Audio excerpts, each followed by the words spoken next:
ఈరోజు సంగారెడ్డి జిల్లా కలెక్టర్ కార్యాలయంలో సంగారెడ్డి జిల్లా కలెక్టర్ను భారతీయ జనతా పార్టీ ఎస్సీ మోర్చా తరఫున రాష్ట్ర భారతీయ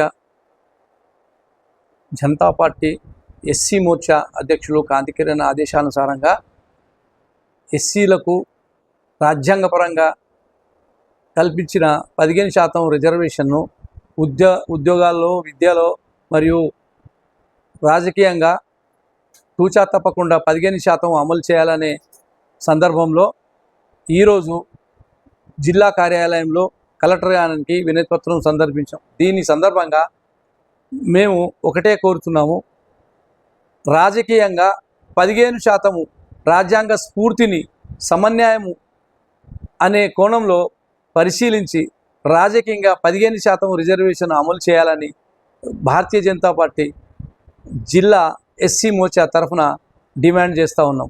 అదేవిధంగా ఈ యొక్క మా వినతిపత్రము, మా డిమాండ్ని ప్రభుత్వానికి సమర్పించాలని తెలియజేయాలని కోరుకుంటూ కలెక్టర్ గారిని కలవడం జరిగింది.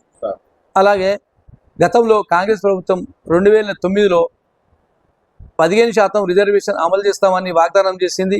అయినప్పటికీ ఇప్పటికీ 2026 వరకు ఇప్పుడు ప్రస్తుతంలో కాంగ్రెస్ ప్రభుత్వం అధికారం ఉన్నది, 15% రిజర్వేషన్ అమలు చేయడం లేదు. కాబట్టి భారతీయ జనతా పార్టీ జిల్లా ఎస్సీ మోర్చా తరఫున మేము డిమాండ్ చేస్తూ ఉన్నాము, 15% రిజర్వేషన్ రాబోయే మున్సిపాలిటీ మరియు జిహెచ్ఎంసీ ఎన్నికల్లో అమలు చేయాలని కోరుతూ ఉన్నాం.